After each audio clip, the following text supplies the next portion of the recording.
18 lambda के किस मान के लिए एफ एक्स बराबर लेमडा एक्स वर्ग ऋण 2x यदि x शून्य से छोटा है उसके बराबर है, 4x धन 1 यदि x शून्य से बड़ा है द्वारा परिभाषित फलन x बराबर 0 पर संतत है। x बराबर 1 पर इसके संतत्व पर विचार कीजिए। तो हमें इसे बताना है कि यहाँ पर फलन लेमडा के किस मान के लिए x बराबर 0 पर संतत है, मतलब हमें इसमें लेमडा का मान ज्ञात करना है। फिर हमें इसमें x बराबर 1 पर इस फलन के संतत्व की जांच करनी है। तो पहले हम लिखेंगे दिया है एफ एक्स बराबर लेमडा एक्स वर्ग ऋण 2x यदि x शून्य से छोटा है उसके बराबर है, 4x धन 1 यदि x शून्य से बड़ा है। फिर हम यहाँ पर लिखेंगे माना फलन x बराबर 0 पर संतत है तो लेफ्ट हैंड लिमिट बराबर राइट हैंड लिमिट बराबर f शून्य।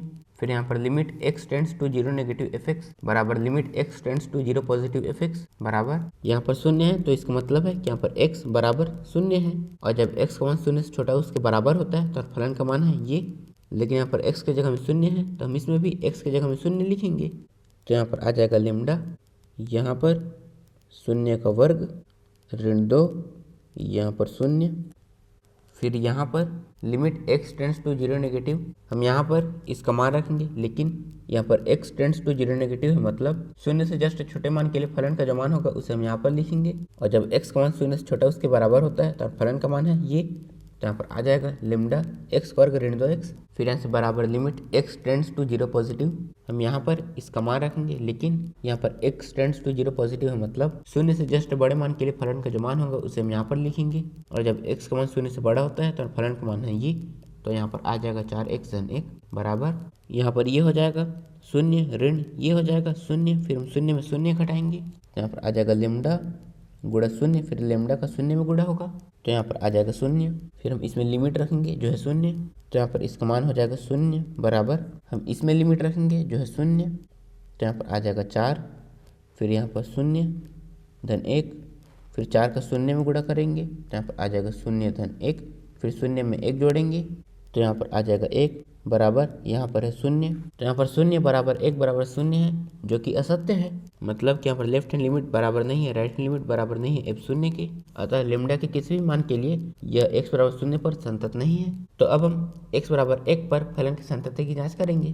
तो पहले हम यहाँ पर लिखेंगे माना फलन x बराबर 1 पर संतत है तो लेफ्ट हैंड लिमिट बराबर राइट हैंड लिमिट बराबर f1, फिर यहाँ पर limit x tends to 1 negative F X बराबर limit x tends to 1 positive F X बराबर, इसका मतलब है कि यहाँ पर x बराबर 1 है और यहाँ पर यह शून्य और यह 1, और जब x से हम जस्ट छोटा मान लेंगे तो यहाँ पर आएगा और जब x से जस्ट बड़ा मान लेंगे तो वह यहाँ पर आएगा, और इन दोनों स्थितियों में इसका मान शून्य से हमेशा बड़ा होगा और यहाँ पर जब x मान शून्य से बड़ा होता है तो फलन का मान है ये, मतलब x से छोटे x से बड़े और 1 के बराबर के लिए फलन का मान यही होगा।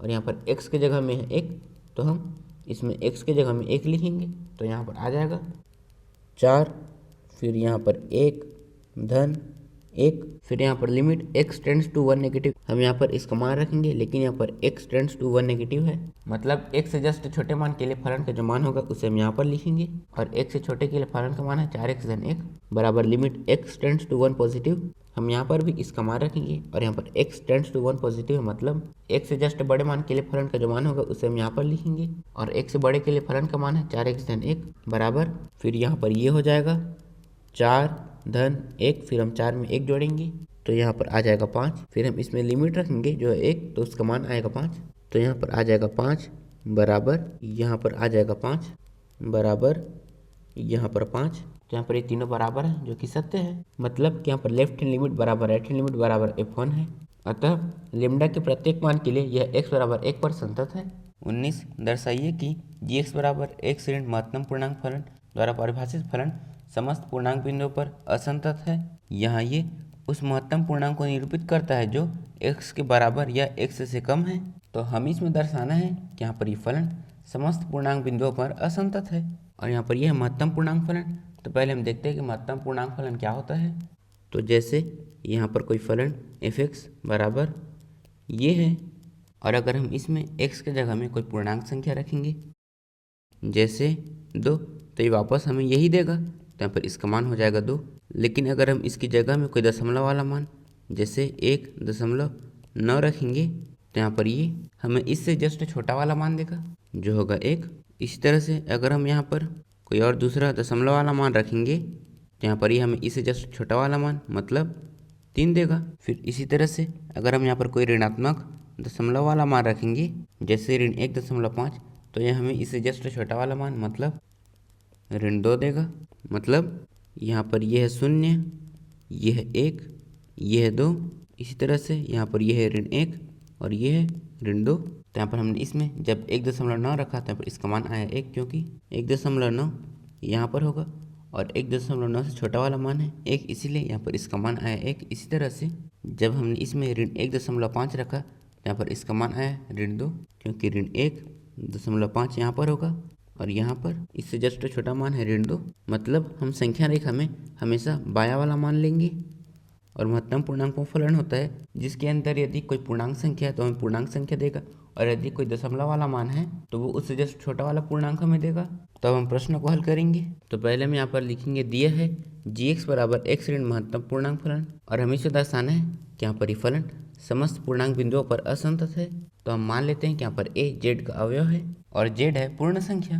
तो हम x बराबर a पर gx के संतत्य की जांच करेंगे। तो पहले हम लेफ्ट हैंड लिमिट जांच करेंगे। तो यहाँ पर आ जाएगा limit x tends to a negative gx, फिर हम इसमें लिमिट h वाले विधि का उपयोग करेंगे। तो यहाँ बराबर में आ जाएगा limit h tends to 0 g।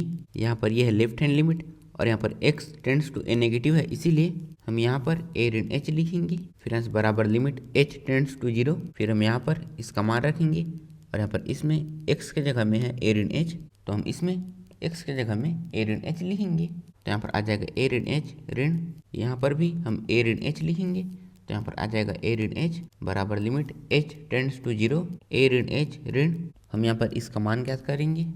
तो यहाँ पर है a ऋण h और यहाँ पर a z का अवयव है। तो हम मान लेते हैं कि यहाँ पर a बराबर 2 है और यहाँ पर h कोई बहुत ही छोटा धनात्मक मात्रा है, जैसे 0.01। तो यहाँ पर a का मान है 2, h का मान है 0.01। तो यहाँ पर हम 2 में 0.01 को घटाएंगे तो यहाँ पर इसका मान आ जाएगा 1.99 और यहाँ पर 1.99 है, तो ये हमें इससे जस्ट छोटा वाला मान मतलब 1 देगा। और यहाँ पर a का मान है 2 और यहाँ पर इसका मान आया है 1, मतलब कि यहाँ पर ये a से 1 कम है। तो हम इसे लिख सकते हैं a ऋण 1, मतलब कि यहाँ पर इसका मान आया है a ऋण 1। तो यहाँ पर आ जाएगा a ऋण 1 बराबर, यहाँ पर आ जाएगा लिमिट h टेंड्स टू 0, यहाँ पर है a ऋण h, फिर ऋण का इसमें गुणा करेंगे तो यहाँ पर आ जाएगा ऋण a धन 1, फिर यहाँ पर इससे ये कट जाएगा और यहाँ पर बचा है 1 ऋण h, फिर हम इसमें लिमिट रखेंगे जो है 0, मतलब हम इसके जगह में 0 रखेंगे। तो यहाँ से बराबर में आ जाएगा 1 ऋण 0, फिर हम इसमें इसे घटाएंगे तो यहाँ पर इसका मान आ जाएगा 1। तो यहाँ पर हमने लेफ्ट हैंड लिमिट ज्ञात कर लिया, तो अब हम राइट हैंड लिमिट ज्ञात करेंगे। तो यहाँ पर आ जाएगा limit x tends to a positive gx, फिर यहाँ से बराबर limit h tends to 0 g। यहाँ पर हम राइट हैंड लिमिट ज्ञात कर रहे हैं और यहाँ पर x tends to a positive है, तो इसीलिए हम यहाँ पर a धन h लिखेंगे। फिर यहाँ से बराबर लिमिट h टेंड्स टू 0, हम यहाँ पर इसका मान रखेंगे और यहाँ पर इसमें x के जगह में है a धन h, तो इसीलिए हम इसमें x के जगह में a धन h लिखेंगे। तो यहाँ पर आ जाएगा a धन h ऋण, हम यहाँ पर भी इसे लिखेंगे तो यहाँ पर आ जाएगा a धन h बराबर लिमिट h टेंड्स टू 0, यहाँ पर a धन h ऋण, हम इसका मान ज्ञात करेंगे और यहाँ पर यह है a धन h, तो यहाँ पर आ जाएगा a धन h। तो यहाँ पर a का मान है 2, इसका मान है ये, तो हम 2 में इसे जोड़ेंगे तो यहाँ पर इसका मान आ जाएगा 2.01 और यहाँ पर 2.01 है, तो इसीलिए यहाँ पर ये हमें इससे जस्ट छोटा वाला मान देगा जो होगा 2, और यहाँ पर a का मान भी 2 है, तो इसका मतलब है कि यहाँ पर इसका मान आया है a, तो हम इसके जगह में a लिखेंगे। तो यहाँ पर आ जाएगा a, फिर यहाँ से बराबर में आ जाएगा लिमिट h टेंड्स टू 0 और यहाँ पर हम इसे लिख सकते हैं a धन h ऋण a, फिर इससे ये कट जाएगा और यहाँ पर बचा है h, फिर हम इसमें लिमिट रखेंगे जो है 0, तो यहाँ पर इसका मान आ जाएगा 0। तो यहाँ पर हमने लेफ्ट हैंड लिमिट और राइट हैंड लिमिट ज्ञात कर लिया। तो अब हम GA ज्ञात करेंगे, मतलब हम इसमें x के जगह में a लिखेंगे तो यहाँ पर आ जाएगा a ऋण, हम यहाँ पर भी a लिखेंगे तो यहाँ पर आ जाएगा a बराबर, हम इसका मान ज्ञात करेंगे। तो यहाँ पर ये है a और यहाँ पर a का मान है 2, तो यहाँ पर आ जाएगा 2 और यहाँ पर ये पूर्ण संख्या इसीलिए यहाँ पर इसका मान होगा 2। तो यहाँ पर इसका मान आया है 2 और यहाँ पर a का मान भी है 2, तो इसका मतलब है कि यहाँ पर इसका मान होगा a, तो हम इसके जगह में a लिखेंगे। तो यहाँ पर आ जाएगा a ऋण a, फिर हम a में a घटाएंगे तो यहाँ पर इसका मान आ जाएगा 0 तो यहाँ पर लेफ्ट हैंड लिमिट का मान आया है 1 और राइट हैंड लिमिट का मान आया है 0। इसका मतलब है कि यहाँ पर ये दोनों बराबर नहीं है, अतः x बराबर a पर gx संतत नहीं है और यहाँ पर a z का अवयव है, अतः फलन सभी पूर्णांक बिंदुओं पर असंतत है। तो हम लिखेंगे यहाँ x बराबर a पर लेफ्ट हैंड लिमिट बराबर नहीं है राइट हैंड लिमिट, अतः x बराबर a पर gx संतत नहीं है, अतः फलन समस्त पूर्णांक बिंदुओं पर असंतत है। 20 क्या f(x) बराबर x का वर्ग ऋण sin x धन 5 द्वारा परिभाषित फलन x बराबर पाई पर संतत है। तो हमें इसमें बताना है कि यहाँ पर ये x बराबर पाई पर संतत है या फिर नहीं, और यहाँ पर x का एक ही मान है और फलन भी एक ही है, तो इसीलिए हम इसमें लेफ्ट हैंड लिमिट और राइट हैंड लिमिट का उपयोग नहीं करेंगे। हम इसमें limit x tends to pi f(x) और f पाई ज्ञात करेंगे। तो हम लिखेंगे दिया है f(x) बराबर x का वर्ग ऋण sin x धन 5, तो हम x बराबर पाई पर f(x) के सातत्य की जांच करेंगे। तो यहाँ पर आ जाएगा limit x tends to pi f(x), फिर यहाँ से बराबर limit x tends to pi, हम यहाँ पर इसका मान रखेंगे जो है ये, तो यहाँ पर आ जाएगा x का वर्ग ऋण sin x धन 5 बराबर हम इसमें लिमिट रखेंगे जो है पाई, तो यहाँ पर आ जाएगा पाई का वर्ग ऋण साइन, यहाँ पर आ जाएगा पाई धन 5 बराबर साइन पाई का मान होता है 0, तो यहाँ पर आ जाएगा पाई का वर्ग ऋण 0 धन 5 बराबर हम पाई के वर्ग में 0 घटाएंगे, तो यहाँ पर आ जाएगा पाई का वर्ग धन यहाँ पर है 5। तो यहाँ पर हमने इसे ज्ञात कर लिया, तो अब हम f पाई ज्ञात करेंगे और यहाँ पर इसमें x के जगह में है पाई, तो इसलिए हम इसमें भी x की जगह में पाई लिखेंगे। तो यहाँ पर आ जाएगा पाई का वर्ग, फिर यहाँ पर ऋण साइन पाई धन यहाँ पर 5 बराबर यहाँ पर इसका मान होता है 0, तो यहाँ पर आ जाएगा पाई का वर्ग ऋण 0 धन 5, फिर हम इसमें इसे घटाएंगे, तो यहाँ पर आ जाएगा पाई का वर्ग धन 5, तो यहाँ पर इसका मान आया है पाई का वर्ग धन 5 और यहाँ पर इसका भी मान आया है पाई का वर्ग धन 5, तो इसका मतलब है कि यहाँ पर ये दोनों बराबर है, अतः फलन x बराबर पाई पर संतत है। तो हम लिखेंगे यहाँ x बराबर पाई पर limit x tends to pi f(x) बराबर f पाई है, अतः x बराबर पाई पर f(x) संतत है। 21 निम्नलिखित फलनों के सातत्य पर विचार कीजिए। a f(x) बराबर sin x धन cos x, b f(x) बराबर sin x ऋण cos x, c f(x) बराबर sin x गुणा cos x। तो हमें इसे बताना है कि यहाँ पर ये संतत है या फिर नहीं। तो यहाँ पर sin x और cos x समुच्चय R पर संतत होते हैं, मतलब कि सभी वास्तविक संख्याओं के लिए sin x और cos x दोनों संतत हैं, और जब sin x और cos x दोनों संतत हैं तो sin x धन cos x भी संतत होगा, sin x ऋण cos x भी संतत होगा और sin x गुणा cos x भी संतत होगा। तो इसलिए सबसे पहले हम sin x के सातत्य की जांच करेंगे, उसके बाद हम cos x के सातत्य की जांच करेंगे, और जब इन दोनों का संतत होगा फिर हम दर्शाएंगे कि यहाँ पर ये और ये तीनों संतत है। तो हम लिखेंगे माना gx बराबर sin x, और हम जानते हैं कि gx बराबर sin x का प्रांत r होता है, तो माना कि यहाँ पर c r का अवयव है, तो इसलिए अब हम x बराबर c पर gx के सातत्य की जांच करेंगे। तो पहले लेफ्ट हैंड लिमिट याद करेंगे, तो यहाँ पर आ जाएगा limit x tends to c negative gx, फिर यहाँ से बराबर limit x tends to c negative, हम यहाँ पर इसका मान रखेंगे जो है ये, तो यहाँ पर आ जाएगा sin x बराबर हम इसमें लिमिट रखेंगे जो है c, तो यहाँ पर आ जाएगा sin c, फिर हम राइट हैंड लिमिट याद करेंगे, तो यहाँ पर आ जाएगा limit x tends to c positive gx, तो यहाँ से बराबर limit x tends to c positive, हम यहाँ पर इसका मान रखेंगे जो है ये, तो यहाँ पर आ जाएगा sin x बराबर हम इसमें लिमिट रखेंगे जो है c, तो यहाँ पर आ जाएगा sin c, फिर हम gc ज्ञात करेंगे और यहाँ पर x के जगह में है c, मतलब हम इसमें x के जगह में c लिखेंगे, तो यहाँ पर आ जाएगा sin c, तो यहाँ पर left hand limit right hand limit और gc तीनों का बराबर है, तो इसका मतलब है कि यहाँ पर फलन gx x बराबर c पर संतत है। तो हम लिखेंगे यहाँ x बराबर c पर लेफ्ट हैंड लिमिट बराबर राइट हैंड लिमिट बराबर gc है, अतः x बराबर c पर gx संतत है, अतः r पर gx संतत है। तो यहाँ पर हमने sin x के सातत्य की जांच कर ली, तो अब हम cos x के सातत्य की जांच करेंगे।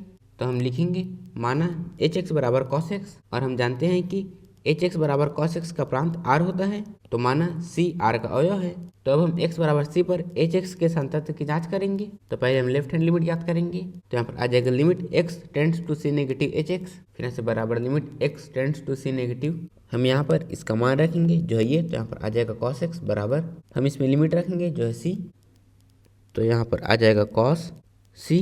फिर हम राइट हैंड लिमिट ज्ञात करेंगे, तो यहाँ पर आ जाएगा limit x tends to C positive hx, फिर यहाँ से बराबर limit x tends to C positive. हम यहाँ पर इसका मान रखेंगे जो है cos x, तो यहाँ पर आ जाएगा cos x बराबर, हम इसमें लिमिट रखेंगे जो है c, तो यहाँ पर आ जाएगा cos c। फिर हम एच सी ज्ञात करेंगे और यहाँ पर इसमें x के जगह में है c, तो हम इसमें x के जगह में c लिखेंगे, तो यहाँ पर आ जाएगा cos c।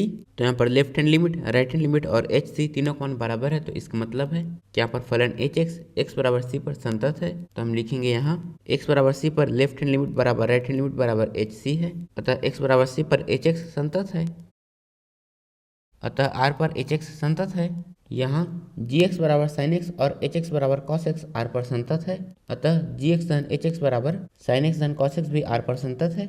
इसी तरह से यहाँ पर जी एक्स ऋण एच एक्स बराबर साइन एक्स ऋण कॉस एक्स भी आर पर संतत है, और जी एक्स गुणा एच एक्स बराबर साइन एक्स गुणा कॉस एक्स भी आर पर संतत है। 22 कोसाइन, कोसेकेंड, सेकेंड और कोटेंजेंट फलनों के संतत्व पर विचार कीजिए।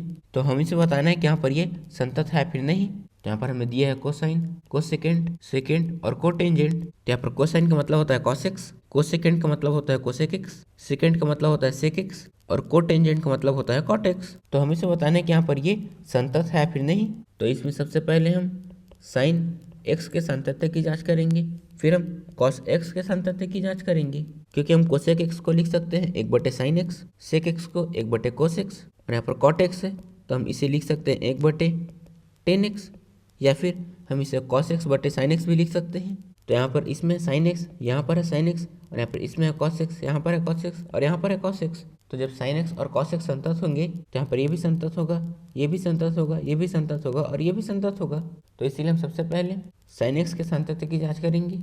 तो यहाँ पर हम लिखेंगे माना एफ एक्स बराबर साइन एक्स, और हम जानते हैं कि एफ एक्स बराबर साइन एक्स का प्रांत आर होता है, तो माना कि सी आर का अवयव है, तो हम x बराबर सी पर एफ एक्स के संतत्व की जांच करेंगे। तो पहले हम लेफ्ट हैंड लिमिट ज्ञात करेंगे, तो यहाँ पर आ जाएगा limit x tends to C negative F X, फिर यहाँ से बराबर limit x tends to C negative. हम यहाँ पर इसका मान रखेंगे जो है साइन एक्स, तो यहाँ पर आ जाएगा साइन एक्स बराबर, हम इसमें लिमिट रखेंगे जो है सी, तो यहाँ पर आ जाएगा साइन सी। फिर हम राइट हैंड लिमिट याद करेंगे, तो यहाँ पर आ जाएगा limit x tends to C positive F X, फिर यहाँ से बराबर limit x tends to C positive. हम यहाँ पर इसका मान रखेंगे जो है साइन एक्स, तो यहाँ पर आ जाएगा साइन एक्स बराबर, हम इसमें लिमिट रखेंगे जो है सी, तो यहाँ पर आ जाएगा साइन सी। फिर हम एफ सी ज्ञात करेंगे, और यहाँ पर x के जगह में है सी, तो इसीलिए हम इसमें भी x के जगह में सी लिखेंगे, तो यहाँ पर आ जाएगा साइन सी। तो यहाँ पर left hand limit, right hand limit और एफ सी तीनों का बराबर है, तो इसका मतलब है कि यहाँ पर फलन x बराबर सी पर संतत है। तो हम लिखेंगे यहाँ x बराबर सी पर लेफ्ट हैंड लिमिट बराबर राइट हैंड लिमिट बराबर एफ सी है, अतः x बराबर सी पर एफ एक्स संतत है, अतः r पर एफ एक्स संतत है। तो यहाँ पर हमने साइन x के संतत्व की जांच कर ली, तो अब हम cos x के संतत्व की जांच करेंगे। तो यहाँ पर हमने इसे एफ एक्स माना था, तो हम cos x को जी एक्स मानेंगे, और हम जानते हैं कि जी एक्स बराबर कॉस एक्स का प्रांत आर होता है, तो माना कि सी आर का अवयव है। तो अब हम x बराबर सी पर जी एक्स के संतत्व की जांच करेंगे। तो सबसे पहले हम लेफ्ट हैंड लिमिट याद करेंगे, तो यहाँ पर आ जाएगा limit x tends to C negative G X, फिर यहाँ से बराबर limit x tends to C negative. हम यहाँ पर इसका मान रखेंगे जो है कॉस एक्स, तो यहाँ पर आ जाएगा कॉस एक्स बराबर, हम इसमें लिमिट रखेंगे जो है सी, तो यहाँ पर आ जाएगा कॉस सी। फिर हम राइट हैंड लिमिट याद करेंगे, तो यहाँ पर आ जाएगा limit x tends to C positive G X बराबर limit x tends to C positive. हम यहाँ पर इसका मान रखेंगे जो है cos x बराबर, हम इसमें लिमिट रखेंगे जो है c, तो यहाँ पर आ जाएगा cos c। फिर हम जी सी याद करेंगे, और यहाँ पर इसमें x के जगह में c, तो इसका मतलब है कि हम इसमें x के जगह में c लिखेंगे, तो यहाँ पर आ जाएगा cos सी। तो यहाँ पर left hand limit, right hand limit और जी सी तीनों का बराबर है, तो इसका मतलब है कि फलन x बराबर सी पर संतत है। तो हम लिखेंगे यहाँ x बराबर सी पर लेफ्ट हैंड लिमिट बराबर राइट हैंड लिमिट बराबर जी सी है, अतः x बराबर सी पर जी एक्स संतत है, अतः r पर जी एक्स संतत है। तो यहाँ पर साइन एक्स भी संतत है और कॉस एक्स भी संतत है। तो अब हम कोसेकेंड, सेकेंड और कोटेंजेंट को दर्शाएंगे कि यहाँ पर ये भी संतत है। तो कोसेकेंट होता है कोसेक एक्स, सेकेंट होता है सेक एक्स और कोटेंजेंट होता है कॉट एक्स। और हम कोसेक एक्स को लिख सकते हैं 1/sin x। तो यहाँ पर sin x संतत है तो 1/sin x भी संतत होगा, मतलब कि यहाँ पर ये भी संतत होगा। लेकिन यहाँ पर sin x हर में है तो वो बिंदु जिन पर sin x का मान 0 होगा उन बिंदुओं को छोड़कर बाकी सभी बिंदुओं पर 1/sin x संतत होगा।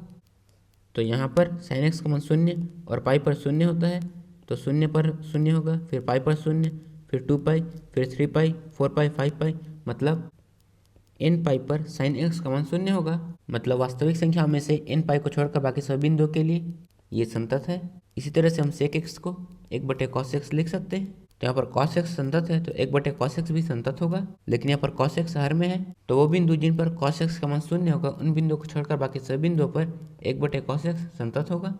तो यहाँ पर cos x π/2 और 3 π/2 पर 0 होता है। मतलब वास्तविक संख्याओं में से 2n-1 गुणा π/2 को छोड़कर बाकी सभी के लिए संतत है। इस तरह से हम cot x को cos x/sin x लिख सकते हैं। तो यहाँ पर भी हर में sin x है तो वास्तविक संख्या में से n पाई को छोड़कर बाकी सभी के लिए cos x/sin x संतत होगा। तो यहाँ पर कोसाइन, कोसेकेंट, सेकेंट और कोटेंजेंट चारों संतत हैं। 23 f के सभी असांतत्य के बिंदुओं को ज्ञात कीजिए जहाँ f(x) बराबर sin x/x यदि x 0 से छोटा है, x-1 यदि x 0 से बड़ा उसके बराबर है। तो हमें इसमें इस फलन के सभी असांतत्य के बिंदुओं को ज्ञात करना है। तो हम लिखेंगे दिया है f(x) बराबर sin x/x यदि x 0 से छोटा है, x-1 यदि x 0 से बड़ा उसके बराबर है। तो जब x का मान 0 से छोटा है तो फलन का मान है ये, और जब x का मान 0 से बड़ा उसके बराबर है तो फलन का मान है ये। तो इसीलिए हम x बराबर 0 पर f(x) के सातत्य की जांच करेंगे। तो पहले हम लेफ्ट हैंड लिमिट ज्ञात करेंगे। तो यहाँ पर आ जाएगा limit x tends to 0 negative f(x), तो यहाँ से बराबर limit x tends to 0 negative. हम यहाँ पर इसका मान रखेंगे, लेकिन यहाँ पर x टेंड्स टू 0 नेगेटिव है, मतलब 0 से जस्ट छोटे मान के लिए फलन का जो मान होगा उसे हम यहाँ पर लिखेंगे। और जब x का मान 0 से छोटा होता है तब फलन का मान है ये। तो यहाँ पर आ जाएगा sin x/x बराबर, फिर हम इसमें लिमिट रखेंगे जो है 0, लेकिन यहाँ पर इसका एक सूत्र होता है। तो चूंकि limit x tends to 0 sin x/x का मान होता है 1, तो यहाँ पर भी इसका मान होगा 1, तो यहाँ पर आ जाएगा 1।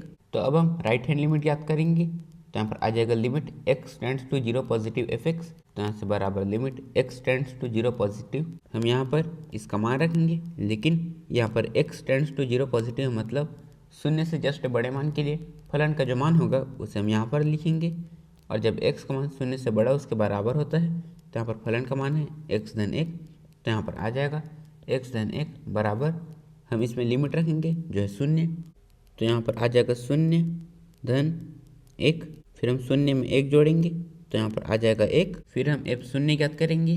तो यहाँ पर इसका मतलब है कि यहाँ पर x बराबर 0 है। तो जब x का मान 0 से बड़ा उसके बराबर होता है तो फलन का मान है ये, लेकिन यहाँ पर इसमें x की जगह में है 0, तो इसीलिए हम इसमें भी x की जगह में 0 लिखेंगे। तो यहाँ पर आ जाएगा 0-1, फिर हम 0 में 1 जोड़ेंगे तो यहाँ पर आ जाएगा 1। तो यहाँ पर left hand limit, right hand limit और f0 तीनों का बराबर है, तो इसका मतलब है कि यहाँ पर फलन x बराबर 0 पर संतत है, अतः असांतत्य का कोई बिंदु नहीं है। तो हम लिखेंगे यहाँ x बराबर 0 पर लेफ्ट हैंड लिमिट बराबर राइट हैंड लिमिट बराबर f0 है, अतः x बराबर 0 पर f(x) संतत है, अतः असांतत्य का कोई बिंदु नहीं है।